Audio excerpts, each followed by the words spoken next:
Thank you very much. Um, we've heard in threat modeling sort of some of the problems on the panel yesterday. Jonathan was kind enough to show us some methodology. We've seen how it fits into a wider software, secure development lifecycle from ESAR yesterday. Now I want to talk about how I've built programs and what's been successful and what's not, at least for me. And some of this may be stylistic again, as Adam was so articulate to say there are threat modeling methodologies. There are threat modeling processes, implying that there's a lot of different ones. So none of this is truth with a capital T. It's all from experience. So, threat modeling. We are talking about threat modeling, not transcendental meditation, just so we're clear here, right? And I'm not going to teach you how to fly. If anybody's old enough to remember, there was a university in Iowa run by the transcendental meditation people, and they swore they were going to teach you how to fly. So I'm not. But maybe, just maybe, there is some wizardry here. And I'm going to try and unplug some of that. It's actually the fact that people who do this a lot get really used to doing the mental math and making the mental wires and connections really fast. And also, they usually have some way of assessing risk, which maybe they can articulate or maybe not. But really, it's not so much wizardry as it is experience and study. And after you've seen a whole lot of systems, certain things begin to look very much the same. And so you begin to have the patterns of threat modeling, of the typical attacks, and the typical types of defenses that you can implement for those attacks kind of in your gut. And that's what really it is. It's not really wizardry. So let's unpack. First of all, I'll tell you, I've been around for a while. I've done thousands of threat modeling, security assessments of lots of systems, all the way from stuff underneath the operating system, little thunks of memory, trying to watch memory faults or whatever, all the way to huge global clouds. So I have a pretty wide bit of experience, and I have literally taught hundreds of security architects, not only how to threat model, but how to be security architects in the 4 programs I've built. Which means, obviously, dinosaur. So let's, you don't necessarily have to pay attention to what I'm going to say here, but this comes from these many experiences, and that's what I'm going to try and deliver to you. We're not going to dig into threat modeling, but if you want to dig into the way I do it, we can talk offline. I want to talk about programs here because that fills in the curriculum around threat modeling, and I so appreciate the fact that OWASP wanted to focus so much energy on threat modeling. So this is my working definition, and it actually came about because despite the fact that there are 440 pages in my threat modeling book, I don't think I actually defined it in a simple paragraph anywhere, which is, shame on me. And as I was teaching classes around Intel and running around the world teaching threat modeling, a couple of the first ones, they said, well, where's the definition? Good engineers, right? And so that forced me to come up with something. So I want to highlight a little bit here just to really understand what it is we're talking about. We're doing an analysis to attempt to uncover the likely attacks, not all the attacks, because unless you have $60 billion black budgets, you're not going to be able to fix everything or remediate everything. You want to get at the stuff that's important, right? That's a big part of this. And you want to bring that system not to your sense of perfection, but to what the organization needs for that system. So that's why I say to a known, so it will resist attack and to a known defensive state, and hopefully provable, like with penetration testing and other kinds of security testing. So you want to be able to prove the state. Hard engineering there. I'm going to take a little tour here just for a moment. Why is this important? Why is it important that we threat model? because it's been more than 20 years since NIST 814. Yes, 14. What are we at now? 853C or B or something? Anyway, 14. And they said do early security requirements. And most companies don't do this, or they do it spotty. They have some people who can do it. We're really far behind in design. It's a problem. I would say it's one of the major problems in our industry. We've been very focused on implementation errors. We call them vulnerabilities. But we have really kind of failed as an industry, in my opinion, to address the design issues. Why? Because it's hard, and there are not that many people who are good at design. There's a lot of reasons for that. And, is it because developers don't care? Is it because they're dumb? Not really. It's just that there are a lot of competing stuff, as we heard from, wasn't that in your talk, Isar, yesterday, where you talked about how developers have a lot of competing? Yeah, that was you. And that's really what it is. Okay, so let's consider some big design misses. And I'll get to Spectre and Meltdown in a minute. They're not up here, but I will. I like current events. Let's consider a couple of things very quickly. Everybody who has not heard about Chris Valasek and Charlie Miller's Jeep Wrangler hack? Who has not heard about it? Okay, very quickly. I'm not going to go into the tech details, but a very sensitive system did not have all the controls in it that were necessary from the entertainment system, which connected outbound to the cell system, and they put up a microcell and were able to put on and take off the brakes and steer the car, and it scared the reporter in the car out of his mind. He said, "Can we go to a parking lot, because I'm on the freeway. This is dangerous." It's true. So is that an implementation error? All the MISRA, if you know what MISRA is, code checking in the world would not prevent that. It's a design problem. That's why I'm focusing on design here. That's what threat modeling is all about, is design. And you see when we think about Target, people know about the Target breach, right? It was a few years ago, but been some other ones. People have been focusing a lot on the actual exploit that got them into the heating and cooling vendor. But that isn't the design problem, or it might have been. I don't even know what it was. It isn't important. There's a huge design problem. The reason I include that there is because we tend to think about software or discrete applications, and systems need secure design too. Their systems allowed access to the payment terminals from the heating and cooling vendor. Is that an implementation error, or is that a design error? I would argue it's a design error. You don't design your networks that way. Your payment terminals shouldn't be there. And besides, you shouldn't have one VPN policy for everybody. The heating and cooling folks only need the thermostat, right? They don't need anything else. If that had been true, there would have been no breach. If they had just had the right kind of policies. That's a design problem, and their systems failed. So we have this design problem, and it crops up again and again and again with these kinds of issues. And here's what we have been doing. I know, because I've led groups that did this. You parachute into the project. How many people are security people that do threat modeling or security assessments or whatever? You parachute into a development team, right? They are immediately, they're all speaking in their acronym speak, and you have no idea what they're talking about. You try to find all the different stuff that needs to be fixed. You hand them their requirements, or you say their flaws, or whatever, however you term it in your world, and then you come out, and then when the system goes live, you do a check to say, did you do all the requirements? How many people live a life like that in this room?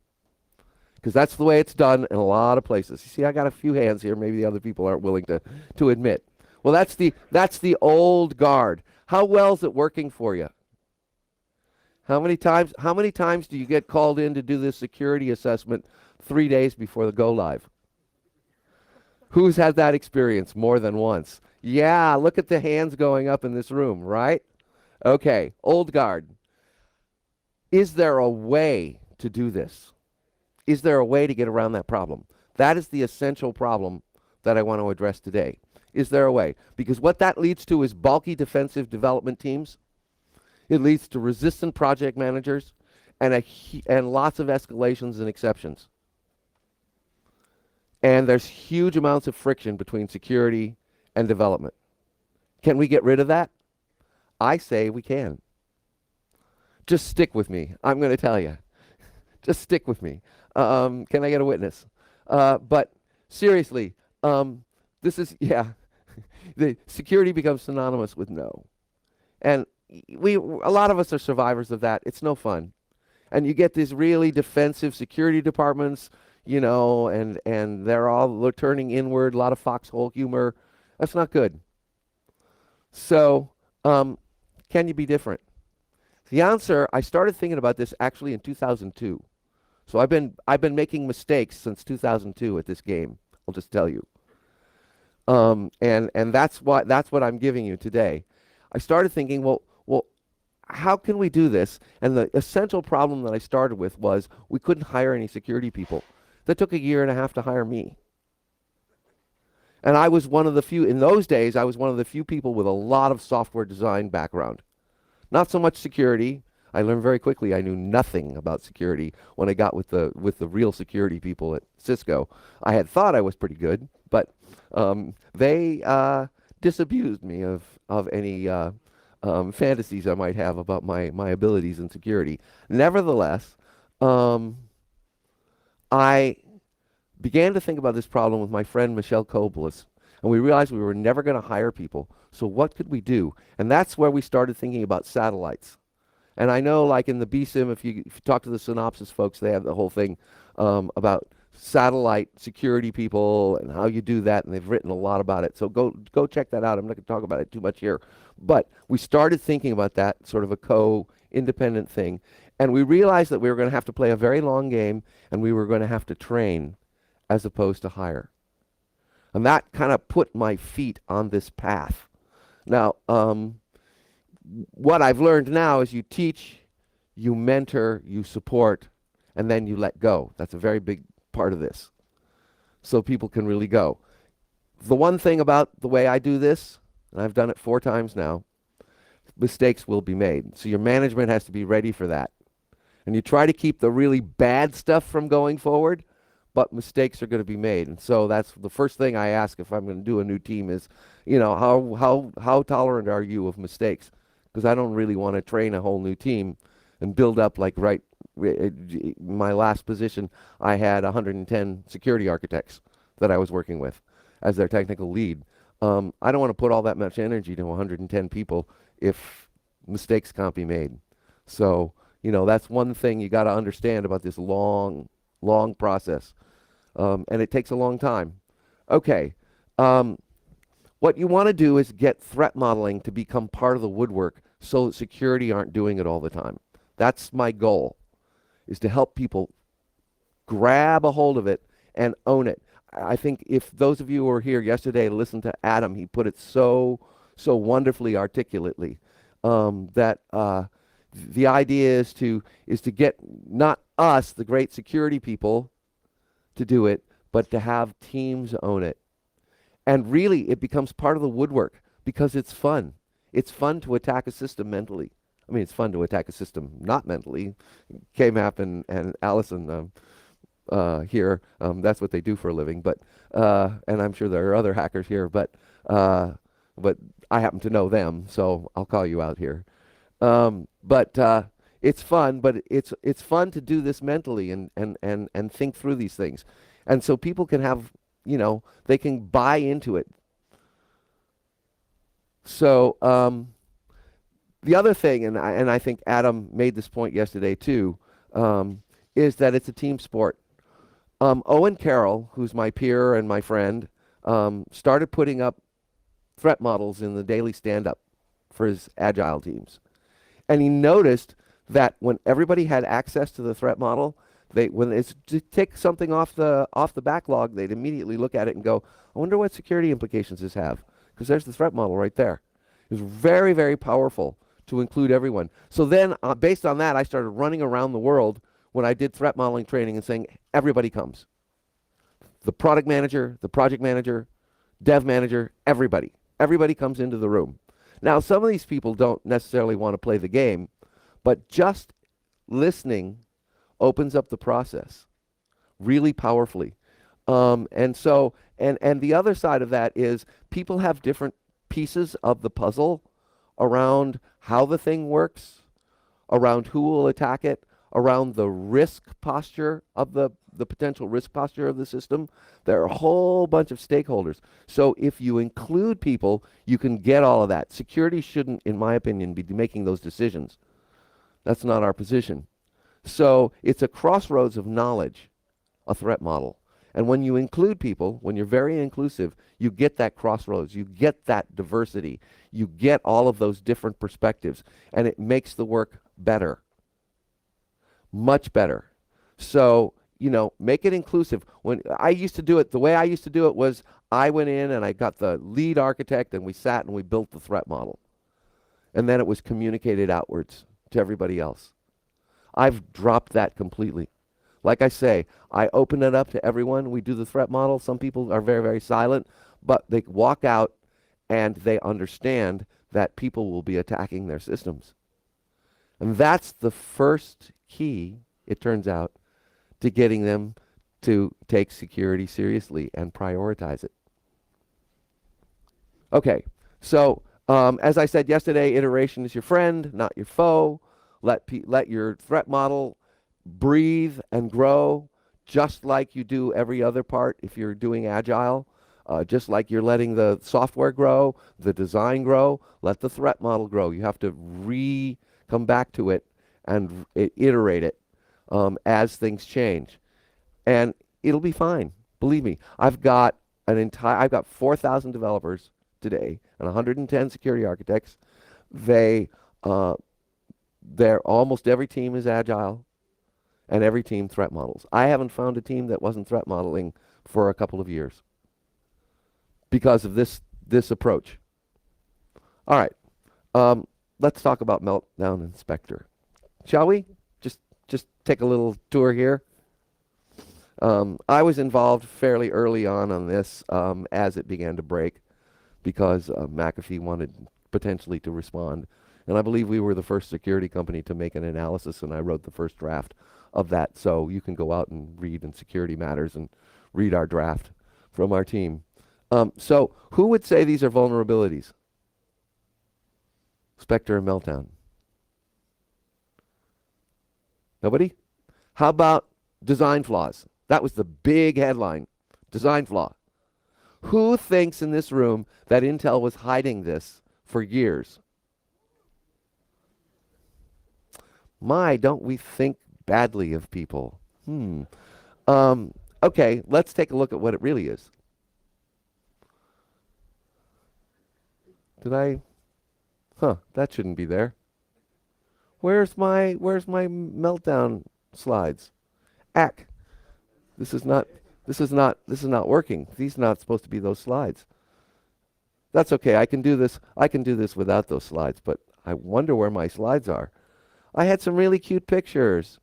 Here we go. I'll have to go back for those other ones. Consider the Bronze Age.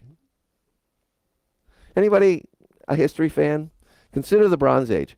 For about 2,000 years, bronze was king. It's a great design.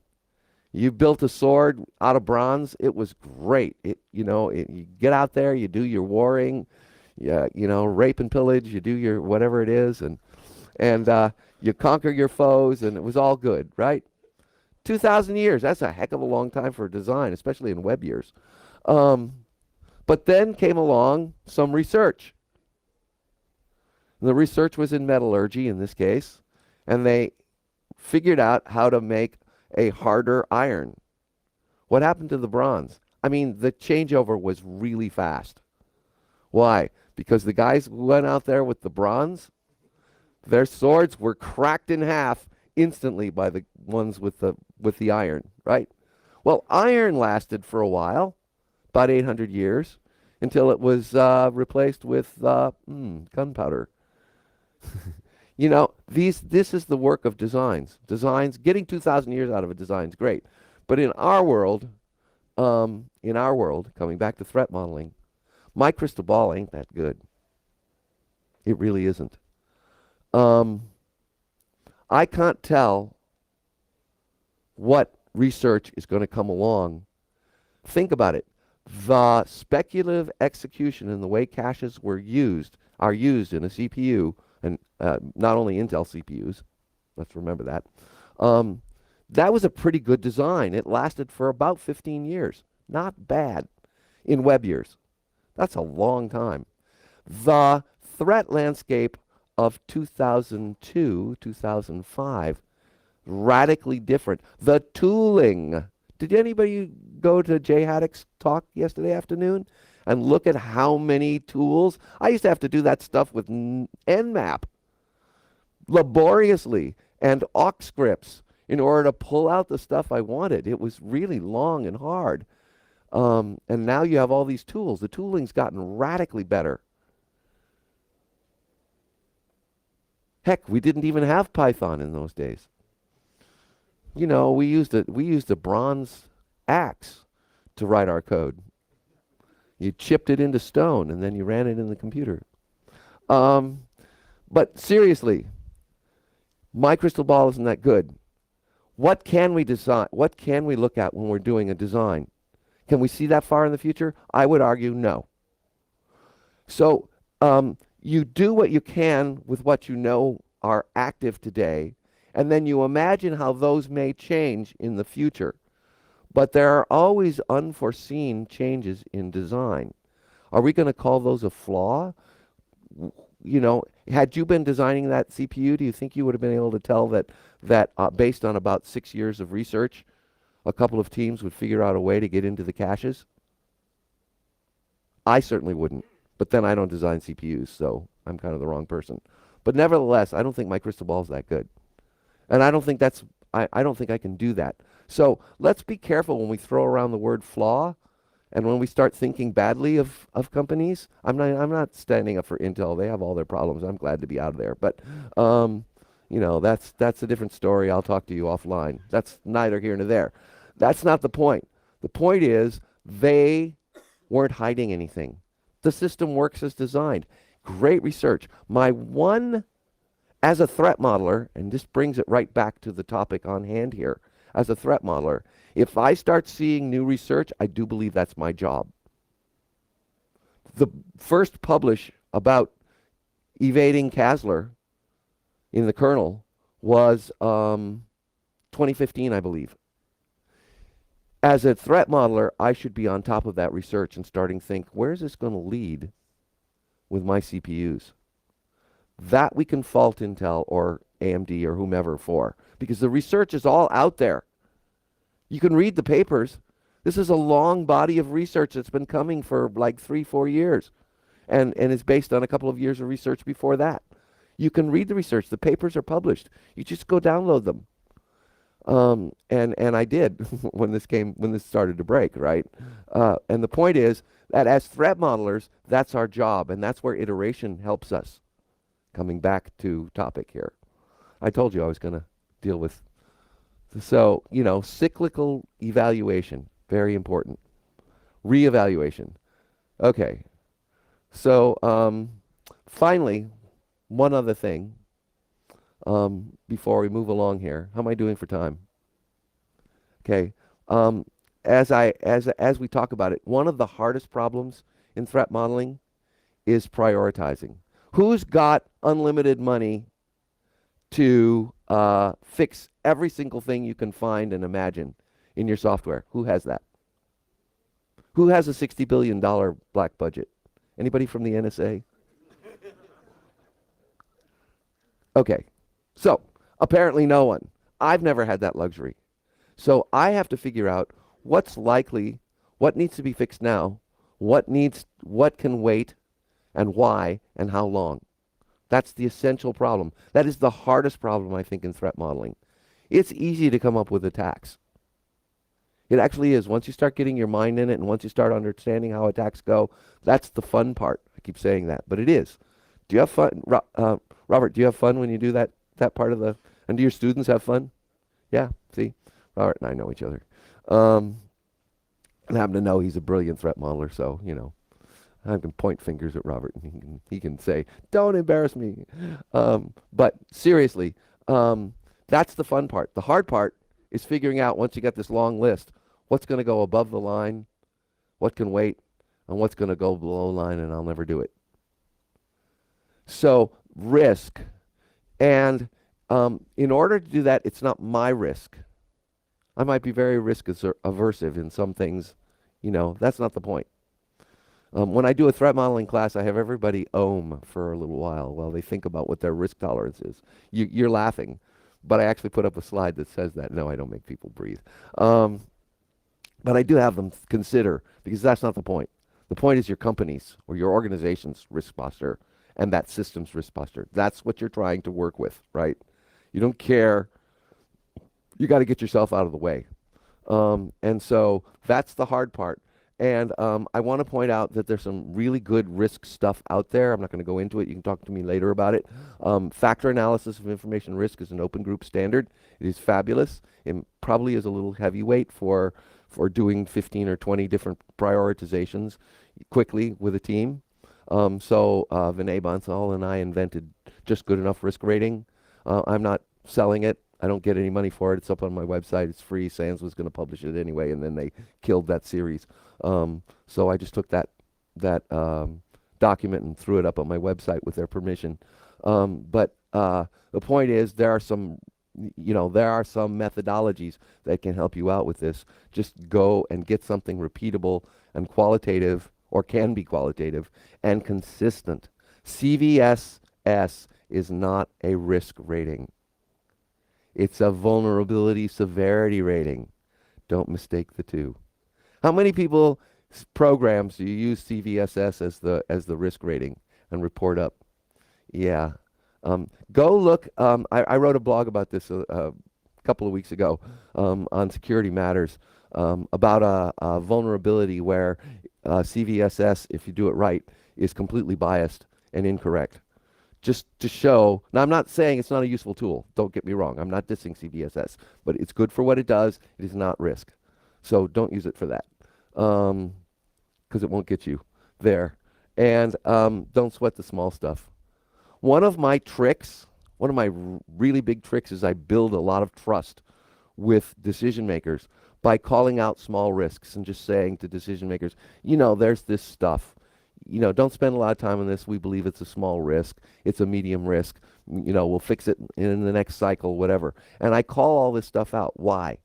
Because I discovered years ago that over time, when they see that you're not always calling that the sky is falling, you're not always saying that, but you actually understand how to calculate risk. When you finally have to say the sky is falling, this is really important. People listen to you because they trust you, because they've seen a range of risk ratings. So don't blow your power, whatever influence you have, right on that first,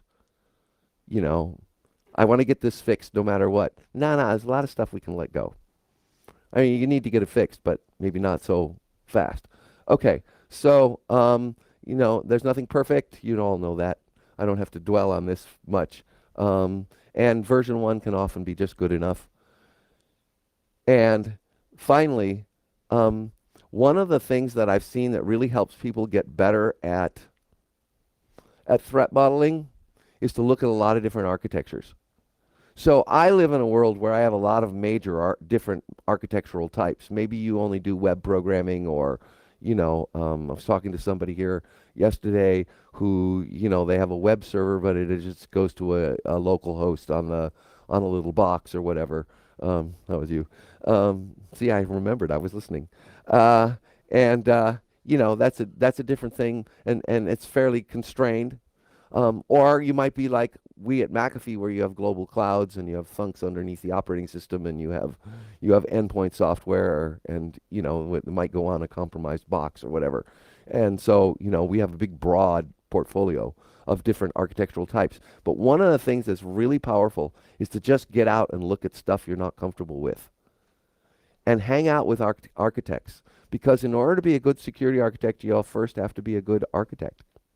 You have to understand what architecture is. That's about structure, and it's about abstraction, and how to do that to get information and to obscure other information that's noisy. So that's a big part of the work of an architect. And you can do that by hanging out with architects and hearing what they have to say and learning from them. That's how, I've gotten better, is just by looking at a lot of different architects, hanging out with architects, and looking at them. And the one other thing I will say about that is that if you haven't dug yet into the world of enterprise architecture, to my mind, of all the stuff that's been written about architecture, they have the most rigorous engineering methods around in architecture. So it's big stuff. When you talk about enterprise, it's big stuff, right? But at least they understand the practice of architecture. So I've learned a lot by hanging out with enterprise architects, looking at enterprise architectures, and reading enterprise architecture, documents and papers and whatnot as an architect to become a better architect. So get out of your security world and get out there and just go to the team next door if you can. Now, for those of you who parachute or are still parachuting in, you're seeing so many different things potentially. Maybe you're getting that education, but get out of your own little world. Very, very powerful for training. And let me say that of all the activities in the secure development lifecycle, I believe or have experienced that threat modeling is the keystone activity. It may not be the only one, but I haven't seen any other activity, because of the fun of playing and attacking the system. It helps people climb into the secure development lifecycle completely. So even, I have people who are like, junior testers, and they'll come in, or junior programmers. When they walk out of one of these sessions, they're like, oh, I understand why my piece of security is important now, because I've seen that this system can be attacked, and these are credible attacks. So it's very, very powerful. Think of, if you're doing training, if you're doing mentoring, think of the threat modeling as the keystone activity that can unlock the rest of it, and get rid of that friction, that organizational friction between security and development, whether that's IT or product or whatever it is, and remove that just by doing this activity together. And I like to, like when I'm running around McAfee, I like to do one of their architectures, because then they get something out of it. We don't necessarily have to finish the threat model. We can do that later. But I like to do one of their architectures, something they're familiar with, rather than something that's, an example. And as to governance, I'll give you a moment to read this little cartoon here. Am I in your way?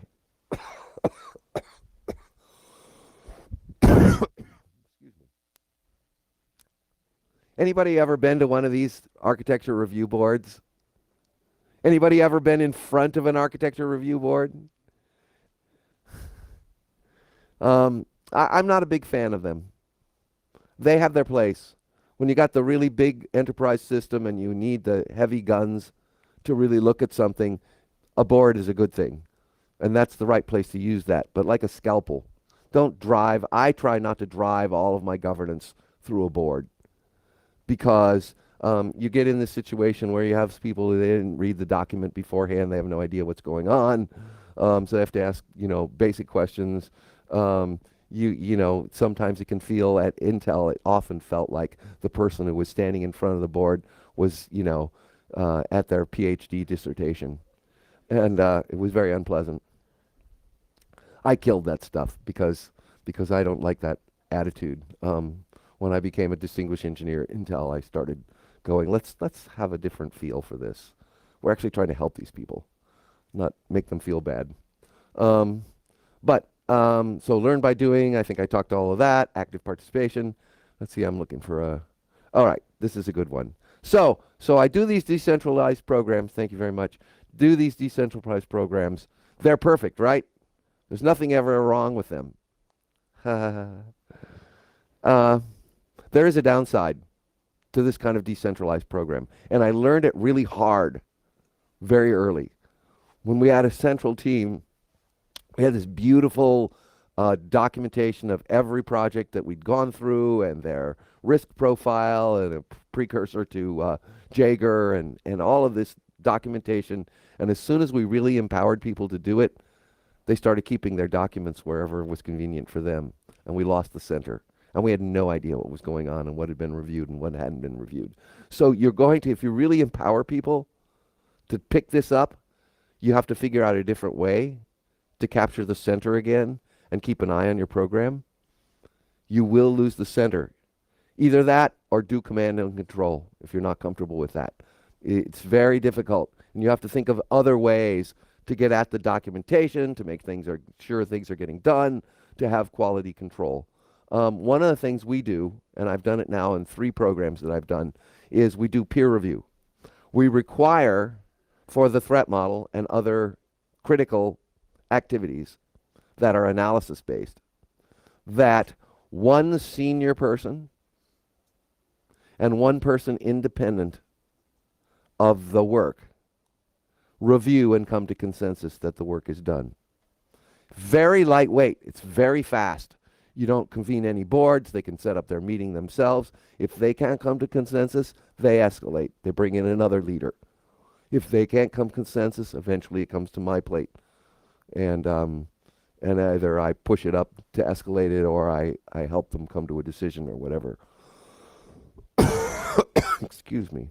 Nasty cold. But this is very lightweight and it's very fast. And you don't have any boards, you don't have any bottlenecks. It's very easy for people to, if they know all each other and you've built a community of practice, it goes very quickly. And you don't have to have everything run through a board. So that's how we deal with that problem. And I've done it a bunch of times. It works great. But you will lose the center. So you have to figure out some way that all the documentation can be got at, so you know what's going on. Things like, using something like Jira or version 1, I'm not selling anything here, can help a lot. If you're all agile. So where was that? Okay. So if I was going to leave you with one little piece here, I'd say we security people have to let go and start training people. We have a design problem. If we don't address that, we will keep having, tens of thousands of cameras go out onto people's networks that have a default password. That's also a design problem. Or what was the last little Lenovo just had a default password thing on their fingerprint scanner. Yeah, I just saw that go by. That's another design problem. We've got to let go. I think I've got you with all the takeaways here. We had to build because we couldn't hire, and that led us down this long path at Cisco for a couple of different groups. And then I've done it at Autodesk, and then I've done it at McAfee. And I can assure you that the little tips that you'll have in these slides do work if you want to go down this path. If you don't, and you're really uncomfortable with empowering other people, don't do it, because it's built on empowerment. And threat modeling, but I will tell you, threat modeling is your keystone activity. It is magic, if there's any magic in engineering. And it's culture hacking, little shameless self-promotion here. Some of my books. This is free, Avoiding the Top 10 Security. That's Creative Commons license, and all kudos to Gary McGraw for fighting for that. So you can all have that document. You can download it. You can print it. You can have it on your machine. It's free. Keep it. Unfortunately, my publisher wants to make money on these books. I don't make any money on them. But some of my books. And if you want a threat modeling library, I told Adam, I always show everybody your book because it's the tome. It is the tome. Mine is kind of a practicum against Adam's, methodology and approach. And of course, there's Pasta from Tony and Marco, which really goes into some of the risk-based methods you can use, and it's very good too. This is almost the entire threat modeling library, period. There's one other book, the Stride book, which Frank Swiderski and I had a long conversation, and he would like to forget it at this point. It was from 2002. It was a great start, so I'm not against it, but I don't put it up because it's a bit obsolete now or deprecated. So that's it. and had a little something about developer-centric security. Here's some resources. You know, these will all be in the slides. Where to find me, blah, blah, blah.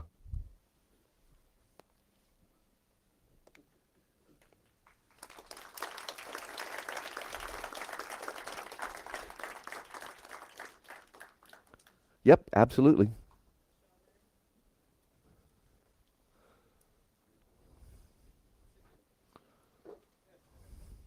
Could you expand upon why CVSS should not be used for prioritization? Um, because it lacks context and it lacks refinement around um, impact. Notice I didn't say risk and I didn't say loss because impacts can be, if you think about stepping stone exploits, the impact is that I open up the box a little more. So it doesn't handle that well and it's biased. Here's where it's biased, and this is what I wrote about a few weeks ago. And I used an example of something. It's biased because it treats exposure equal to impact. But the truth is, no matter how exposed something is, if it has no real attacker value or little attacker value, it doesn't matter. And there's no way to factor that in. And so you will come up with scores that are way too high because it's averaging the access. You know, if you, let's say something's remotely accessible, that builds a very high score. If you have just one high in there on the impact side, say confidentiality or whatever, you've already got a really high score. It's probably going to be close to 7, which starts to putting in my world, that starts putting it up there in better deal with this fast. But that's not necessarily accurate because what if, even though you can actually hurt integrity or confidentially badly, there's no real attacker value. And let me give you an example of something that has no real attacker value. And this is if you think about double agent, there was one that has questionable attacker value, but that's not the one I'm going to use. Anybody know what debugging rights on a Windows machine are? Is that high or low privileges? If you have debugging rights on a Windows machine, it's high, right? Right? You pretty much own the box. Why would you need to do a buffer overflow if you have to have debugging rights on a Windows machine in order to exercise buffer overflow? Researchers do that. Pen testers do that, and that's not necessarily wrong. I'm not calling that out as wrong. But as an attacker, I'm having my way with that machine. If I have debugging rights, I'm not sitting around looking for more buffer overflows. I don't need to because I already own the machine. I'm getting persistence. I'm, installing whatever my goals are, the botnet, the keystroke logger, whatever, right? I'm pivoting to some other machine that's of greater interest, whatever it is. Doesn't matter. You see, and that's the part that CVSS doesn't do well with. So here's another example, and this is one from McAfee, and you can go look at McAfee's published security bulletins. We're a numbering authority. I've worked with CVSS since before version 1, so I'm pretty familiar with it. Gavin Reed is a friend of mine. But nevertheless, there was a series of issues which, when put together, became a 10. There was a lot of things you could do. You could own a whole machine. So that seems really bad. But what if, in order to make that all happen, you have to have slightly artificial conditions by owning the box and quickly doing things on it locally, when in fact you'd have to be working remotely and the timing wouldn't be right because there were a few race conditions would make it difficult. There's no way to account for that in CVSS. So the actual attacker value, the actual reality of it is, and I didn't say we didn't fix it, we did. That's not the point. The point is it was not a 10. Not really. And so you have to take that into context. Or you take Spectre and Meltdown. If on our appliances you have to have root in order to install any software on them, who needs Spectre and Meltdown? If you gain root on one of our appliances, man, you own the box. See what I'm saying? You have to take in the context and the mitigations that are there. And it gives you, CVSS gives you a great swag when something comes in the door. It's fabulous for that. And you should do it. We do it. That's the first thing we do is calculate CVSS and get a swag of whether this is all hands on deck or not. But after that, you got to do the rest of the analysis in context. Did I answer your question? You do, especially when it's serious. I mean, for ones and fours. And the other thing is, go look in the CVE database and type cross-site scripting and look at the CVSSs. They go all the way from 1.8 to 9. How is that possible? There's a lot of judgment call in there. All right, next question. All right, so sorry, I may have hijacked the mic earlier. So what would you, I think every different threat modeling talk that I've been to has at some point prescribed a particular favorite risk ranking or risk assessment framework. So what is the framework you would use for assessing which risk assessment framework you would prefer to use in a given environment? That is such a great question. And I can only answer, I'm going to try and be short here, because this is a really long discussion. But I can only say, and it's a fair question, a really fair question. I have seen a lot of BS risk rating systems over the years. And the fact is, I've actually made horrid mistakes. I agreed to one that actually, for years, averaged all the scores together. So, of course, we had a big lump in the middle, and we had no idea what the risk ratings were of anything. And we did that for a couple of years. So I've made massive mistakes in my career. I have made massive mistakes. You know what they say? Wisdom comes from experience, and experience comes from making mistakes. If I have any wisdom, it's because I've made a lot of great mistakes. So, right, this is not an easy question. And I've seen a lot of attempts at getting something in a spreadsheet that have been really BS. So I would say your best bet is to understand risk and how it's calculated. And the best place to go is to go to the open group. I already cited them, FAIR, Factor Analysis of Information Risk, and read Jack Jones's stuff. I happen to be really lucky. I was there when he was developing it, just because we were in the same security forum, and he kept showing us the work he was doing. And the first 4 times I went, "What are you on, Jack?" And then it clicked in my mind. Something powerful happened, and I went, I get it. I get it. And that is the best thing I can say is go look at Factor Analysis of Information Risk. That's why the open group made it a standard. I'm not selling anything by Jack. I don't have any interest in his company, Risk Lens, none. I do. He's a friend, so disclaimer. And I think the world of his work. But start there, and then go look at the BS that Vinay and I did with Jaeger, and see if any of that actually helps you get more consistent and repeatable. Any other questions? Please. 1 minute. Cool. Every time I hear threat modeling in industry, eventually it comes up, how do we do this at scale? In your crystal ball, other than general AI, do you see threat modeling at scale? Yeah, I do it at scale. Yeah? Yeah, that's the point. I get 110, well, I don't anymore because I just changed roles, but Harold, my successor, has 110 security architects doing this on, many, many, many Scrum teams on 180 products. So I've got it at scale, and this is the way I've done it. I will say there are tools. I mentioned them yesterday. I'm not selling anything. I don't have any interest in any of these companies, but you could do a lot of baseline stuff, I think, with tools.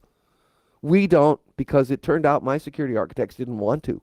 I put the tools in front of them a bunch of times. Said, hey, this is a cool tool. This could save you a lot of time. They wanted to learn how to threat model. What can I say? Am I going to argue?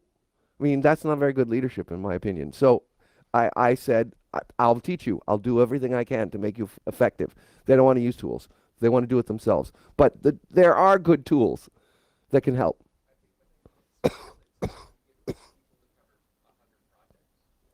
Yeah, all right. So that's an interesting problem. And one that's really, really, really, really interesting. What you want to avoid, what I would like to avoid is the parachute in and come out with the hard security requirements, because I have seen that that does not work. That just, like I said, that leads to a huge amount of, yeah, okay, thank you very much. I'll answer this question, and then you can grab me and we can talk more. But I will say that what you want to do is assign people instead of just like round robin. Instead, have them form relationships with the team and become part of them. If you've only got 5 people, they should be training 5 more or 10 more. And then anybody who sticks, and not everybody does, about half the people I've watched come down the security architecture path don't make it because it's a strange business, you know, and not everybody sticks, and that's okay. But my feeling is that you have them, if you get people to train, and if people aren't willing to train, I actually don't want them on my team. I mean, I know it's hard to hire people, but really, you got to be willing to impart your knowledge and empower other people. And when you do that, they will impart their knowledge and empower other people. And you're building your leaders for tomorrow. Because are you going to be in your position forever? You know, I mean, think about it. We do get older. I'm 67, so, you know, I'm getting on. Did I answer your question? Of course, Carl's got me beat. Thank you very much. That was fabulous.